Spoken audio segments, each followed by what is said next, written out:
Sí, siga, siga. Vaya. Bien, esas aportaciones populares, algunas de buena gana, con entusiasmo, en otras porque en un sitio donde se conoce todo el mundo, el que fulanito de tal no hiciera un óvulo, mala cosa, ¿no? Se hicieron en diversas formas, se hicieron con joyas, con oro, con monedas de plata, también en metálico, entonces se iba a los bancos y ahí se depositaba a la suscripción nacional de tal, ¿no? Para tal cosa. Bueno, a Franco se le nombra jefe del Estado y generalísimo de los ejércitos el 1 de octubre de 1936. Bueno, las primeras órdenes que yo he localizado, a lo mejor hubo antes, las primeras que yo he localizado son del 23 de octubre, es decir, 3 semanas más tarde. 22, 23, en el libro lo indico, ¿no? Entonces él ya pide que de esas suscripciones se transfieran a su cuenta bancaria en los bancos de Salamanca los importes depositados. Por supuesto que la contabilidad de las cuentas de Franco no se conserva, se conservan los saldos.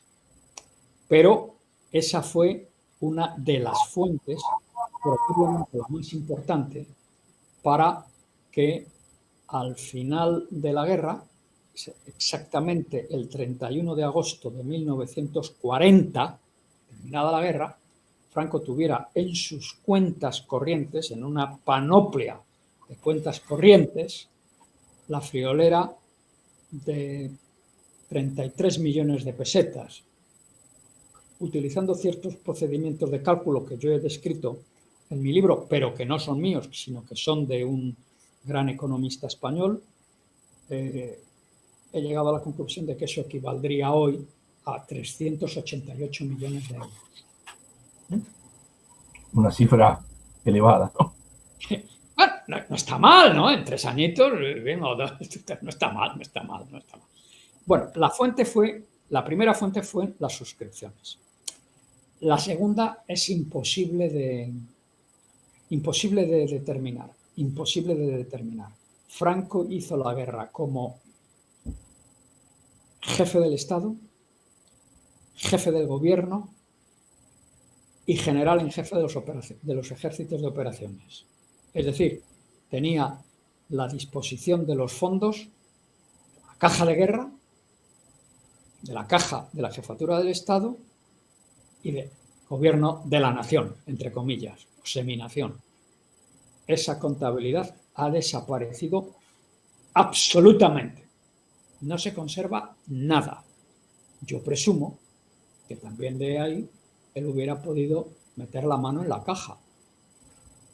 ¿Quién se lo iba a impedir? Si él era el jefe. Y la tercera fuente de ingresos es la más grotesca, y ahí el expediente se conserva por completo. Lo descubrí en el Palacio, en el archivo de Palacio Real en Madrid, en la Plaza de la Armería, donde está el Palacio Real, ¿no? Sí. Ahí todo el mundo puede entrar, ¿no? Se conserva un expediente de venta de café. Franco vendió café. Y ahí se explica cómo lo vendió y cuál fue el importe que obtuvo por la venta de café.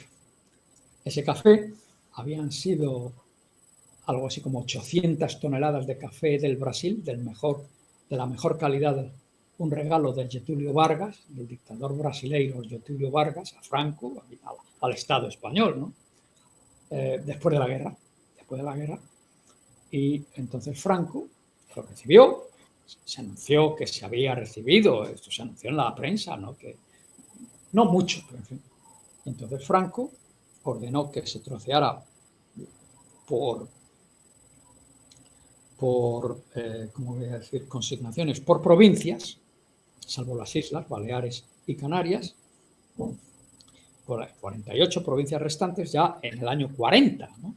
39, 40, que se mandaran contingentes de ese café, que entonces, café puro del Brasil en España, su precio en oro, porque no había café, había achicoria, pero no café. Claro. Entonces, cada delegación provincial de la Comisaría de Abastecimientos y Transportes recibió ese contingente, que se tasó a precios de tasa, porque los precios estaban fijados para todos los productos. Había un racionamiento feroz y todos los productos, todos tenían un precio fijado por las autoridades. Entonces, el contravalor de los contingentes de café a precio de tasa se tenía que depositar inmediatamente en las sucursales del Banco de España, de cada provincia. Y ahí la Comisaría de Abastecimientos y Transportes, que manejaba muchos fondos para sus operaciones, depositó esos. Las sucursales del Banco de España tenían instrucciones de remitir esas cantidades a la central de Madrid. Y en la central de Madrid, las instrucciones que dio naturalmente el gobernador, ahora le digo quién es el gobernador, tenían órdenes de transferir esas cantidades a las cuentas corrientes del general Franco. Sí, las sucursales no se enteraban del destino final de esos dineros, ellos los mandaban al Banco de España. ¿Quién era el gobernador del Banco de España en la época? Pues uno de los conspiradores con Italia en 1936, don Antonio Goicoechea, que era el enlace de los conspiradores monárquicos con Mussolini. Perfecto, perfecto. Bueno, luego tuvo algunos ingresillos más, pero en fin, esos fueron fundamentales. Ángel, la pregunta de Chapa, la última. El hecho de que él no haya aceptado después de la reunión de Hendaya, ¿qué pasó en Hendaya? El ingreso de España a la Segunda Guerra Mundial, ¿tiene que ver con que España no estaba en condiciones materiales de ingresar a esa guerra y listo, se acabó la discusión? Y por otro lado, ¿Franco tenía intención, más allá de que si estaba o no? La primera pregunta, la primera respuesta a la segunda pregunta es sí. Él tuvo la intención de entrar a la guerra al lado de Alemania e Italia, y eso más o menos lo concibió hacia junio de 1940. Lo ofreció a los alemanes. Muchas gracias, muy amable, no nos interesa. Claro, él ya entonces dijo que necesitaba ayuda militar, porque claro, el ejército español estaba en cueros, ¿no? Tenía armamento anticuadísimo, ¿no? Y estuvieron en negociaciones con el embajador alemán en Madrid durante meses. Bueno, Hitler no estaba interesado, porque Hitler lo que estaba interesado es llegar a una paz en sus propios términos con el Reino Unido, con Inglaterra. Como los ingleses lo sospechaban, o mejor dicho, lo temían, pusieron en práctica una operación súper secreta conocida en grandes líneas, pero con muchas incógnitas, que consistió en dar un montón de dinero a los generales próximos a Franco, muchos de ellos monárquicos, y al hermano de Franco, para que incidieran sobre él, para que no entraran en guerra, porque entrar en guerra a la Alemania era muy arriesgado. Yo escribí un libro gordo que se titula Sobornos. Es una descripción y análisis y contextualización de esa operación inglesa que fue fundamental y súper secreta, hasta tal punto que los papeles que permiten dilucidarla no se abrieron al público, no se desclasificaron hasta el año 2013. Se desclasificaron en el 2013 y yo me enteré y fui corriendo enseguida a Londres a verlos y tal, y los fotocopié e hice un libro de 400 o 500 páginas sobre el tema. Ahora bien, Hitler, en el mes, se va usted a reír, pero esto está también perfectamente documentado, perfectamente, cuando vio que con Inglaterra no se podía llegar a un acuerdo de paz en sus términos, dijo, pues vamos, entonces vamos a inducir a Franco a que intervenga. El embajador alemán recibió órdenes al respecto, pero al mismo tiempo Hitler, que era un genio maldito, malvado, pero genio al fin, empezó también a pensar en la guerra futura contra la Unión Soviética, porque entonces, derrumbada Francia, él ya pensaba que el mundo era suyo, ¿no? Empezaba ya con la guerra hacia la Unión Soviética, que había que planificar muy cuidadosamente. 3 meses más tarde ya estaba pensando en que sus sucesores pudieran hacer la guerra contra Estados Unidos. Todo esto está documentado. Todo esto está documentado. Y en ese intervalo, pues claro, España tuvo un papel importante porque hubiera permitido a los alemanes no contar con el ejército español, que para ellos era un ejército más o menos despreciable, ¿no? Sino apoderarse de Gibraltar. Cerrando a la Royal Navy el Mediterráneo y con los italianos empujando hacia el este para cerrar el canal del Suez, la idea que se le había ocurrido a la marina alemana era embotellar a la flota británica dentro del Mediterráneo. Para eso era importante entrar en Gibraltar. Pero Franco tenía otras ideas. Él lo que quería era, por supuesto, entrar en guerra, pero a cambio de algo. Y lo que él quería, lo que Franco siempre quiso, era Marruecos francés. El Marruecos francés y Argelia. El Imperio Español en África del Norte. Claro, eso a Hitler eso no le convenía porque él no se podía comprometer a entregar a Franco ese territorio, en primer lugar porque ese territorio no estaba ocupado por el ejército alemán, estaba ocupado por el ejército francés. Y en el armisticio con Francia, eso seguía siendo parte del imperio francés. Y como usted comprenderá, si los españoles entran en el Marruecos francés, pues claro, olvídese del armisticio. Los franceses hubieran basculado del lado de los aliados inmediatamente, ¿no? Inmediatamente. Y él pensó, todo lo que le digo está documentado, que al comprometerse por escrito, Franco quería una carta, comprometerse por escrito con Franco era muy complicado, porque él pensaba, con razón, que los españoles se iban fácilmente de la lengua. Claro. Bueno, en ese tira y afloja, se ven en Endaya. La Cofradía de Endaya ha generado multitud de libros. Yo también la he abordado, ¿no? Pero desde otra perspectiva. Desde la perspectiva de que Franco pide una carta y Hitler dice que no.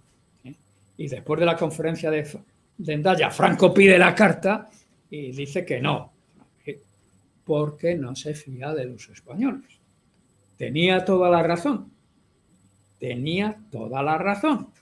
¿Por qué?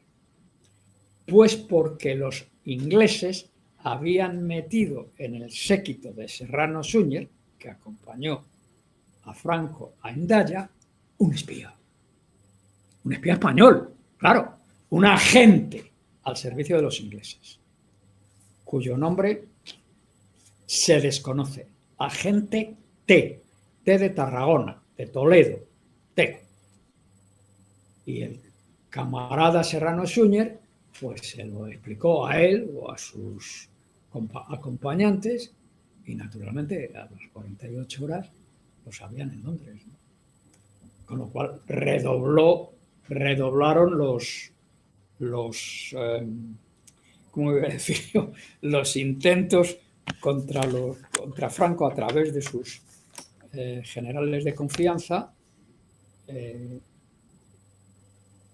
solo cobrarían dinero, grandes cantidades de dinero. Ahí estaba Juan Marc también metido, fue el interruptor. Cuando España no hubiera entrado en la guerra civil, en la guerra mundial, cuando ya se hubiera quedado sobre claramente de que España no entraba en la guerra mundial. Esto se vio en el año 44 y los señores militares y tal, pues recibieron los dineros que no estaban en España, por supuesto, estaban en cuentas en el extranjero.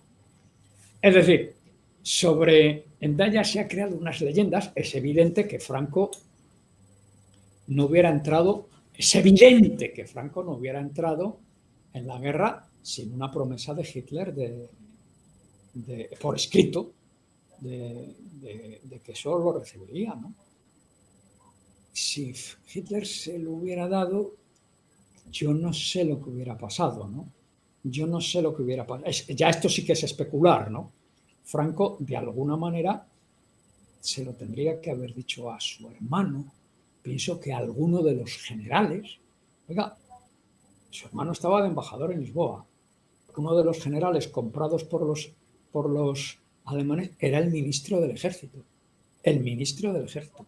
general José Enrique Varela.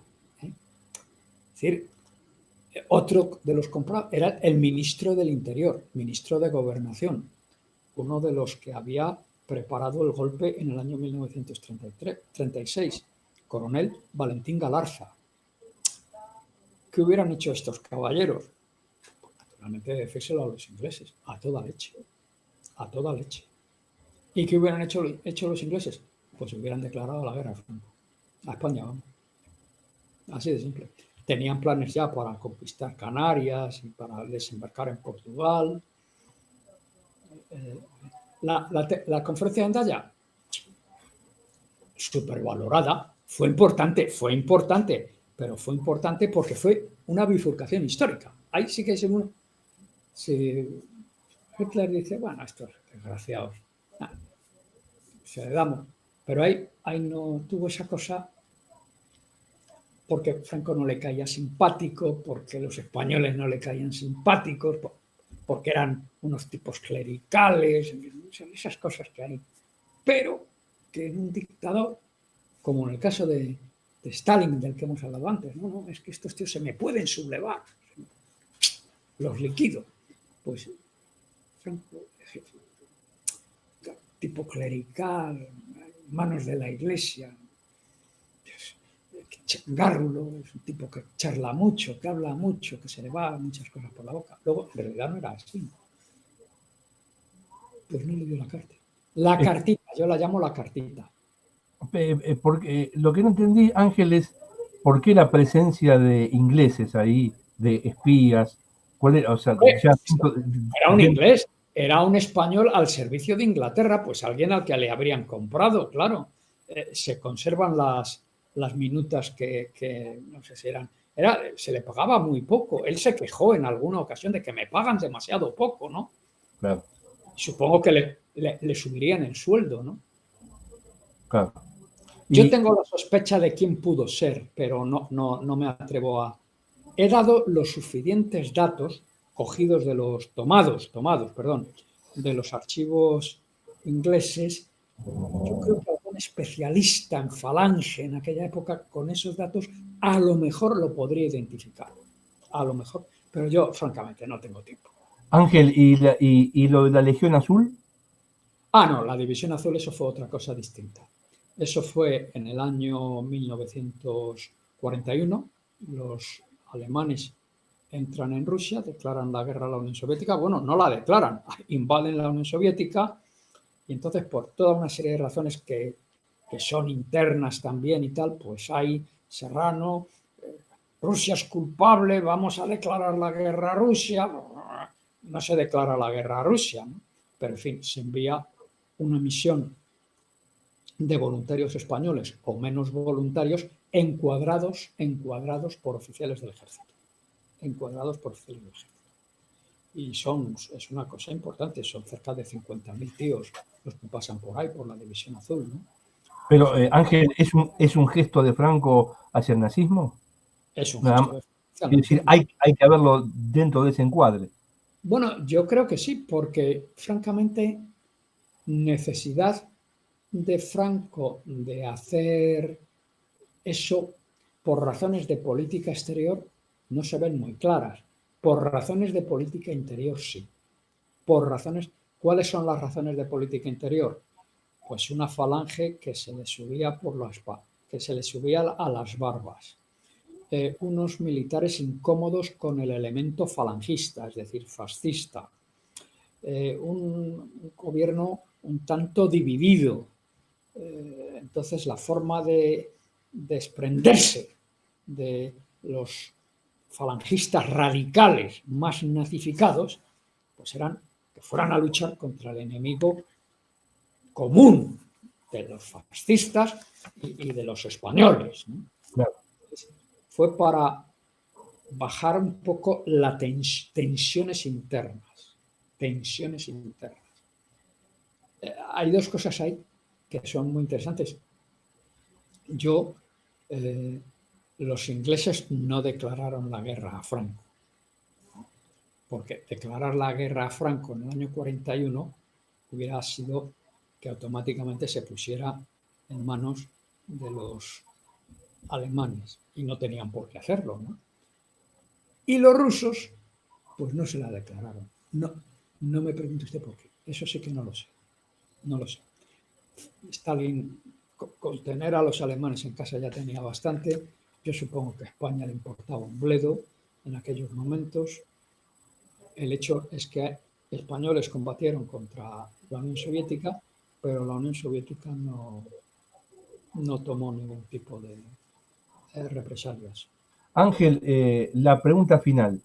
Hoy en día, el tema que estamos hablando, el tema de la guerra civil en sí, ¿es una discusión entre intelectuales, historiadores, el mundo académico, o todavía lo que uno llamaría la sociedad civil española No. está presente en ese debate? Para un sector de la sociedad española, la República y la Guerra Civil fueron ayer. No. Esto es otra historia. Esto es otra historia. Para un sector de la población española o de la política española, la Guerra Civil fue ayer. La República fue ayer. Los asesinatos y violencias republicanas, ayer. Bueno, ayer es un decir, ¿no? Pero en fin, cosa de hace nada.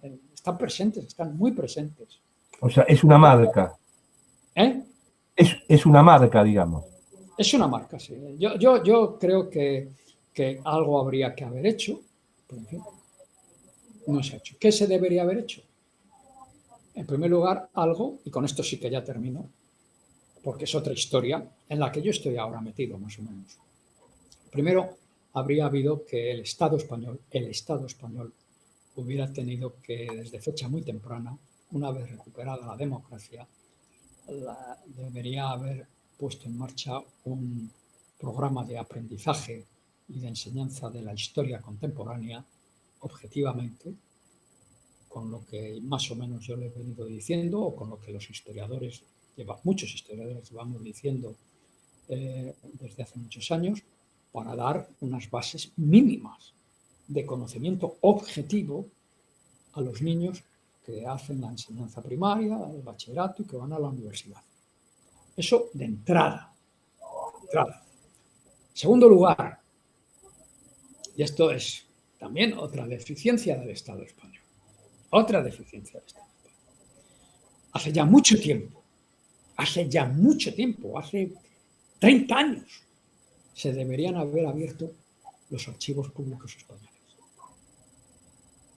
relacionados con la República, la Guerra Civil, digamos, los primeros 30 años del franquismo. Archivos estatales. Estatales, públicos. Se han ido abriendo. Si no fuera por los archivos españoles, yo no hubiera llegado a las conclusiones a las que he ido llegando, porque yo utilizo mucha documentación extranjera, de archivos extranjeros, de una docena de países extranjeros o de archivos que están en 7 u 8 países extranjeros, pero también archivos españoles. Los archivos españoles son fundamentales. Son fundamentales. Usted dice que no se han abierto en su totalidad. No, ahora ya sí. Ya a partir del año pasado, digamos que se han empezado a abrir con carácter general. Todavía con ciertos, ¿cómo le diría yo? Con ciertas limitaciones. Limitaciones muy esenciales. Limitaciones muy esenciales. Por ejemplo, los archivos de la seguridad interior no están muy abiertos. Hay parte abiertos, pero no con carácter general. Los archivos de ciertos sectores de las Fuerzas Armadas tampoco están abiertos. Yo creo que ahora ya, a partir de ahora, se van a abrir, ¿no? El gobierno actual, que está, en fin, que quiere debatir en el Congreso de los Diputados y en el Senado un proyecto de ley de memoria democrática que se ha hecho público y que ha generado inmediatamente la irritación, la cólera, la furia malaya de todos los partidos de la derecha, pero que probablemente, dada la correlación de fuerzas, será aprobada por el Parlamento. Quiere avanzar en este terreno, claro. En fin, hoy por hoy la guerra civil está presente en la sociedad española. Cuando digo la sociedad española, no me refiero a un agricultor que en un pueblo de la serranía de Cuenca le preocupe mucho. La guerra civil preocupa a los partidos políticos, a sus voceros mediáticos, a un sector de la intelectualidad, a un sector de los formadores de opinión. Y claro, eso hace de los media, sobre todo de las redes digitales, claro, eso hace que haya una agitación constante. ¿Dirigida contra quién? En estos momentos, contra los de siempre. Los socialistas, los comunistas, los anarquistas. Pero esencialmente, contra los socialistas. Bueno, Ángel. El otro día se han retirado los letreros, los nombres de 2 calles de Madrid, porque celebraban o reconocían los nombres de 2 prohombres del Partido Socialista, don Francisco Largo Caballero y don Indalecio Prieto, ¿no? ¿Qué quiere que le diga, no? Hace una semana, ¿no? Hemos escrito, en fin, unos que le puedo mandar si quiere usted, a su dirección email, un informe técnico de por qué eso es una burrada histórica. ¿Cree usted que el Ayuntamiento de Madrid ha prestado atención? Ninguna. Ninguna. Estos imbéciles, estos historiadores imbéciles, que no comulgan con nuestras ideas. Fíjese, el Ayuntamiento de Madrid está en manos de la derecha, claro.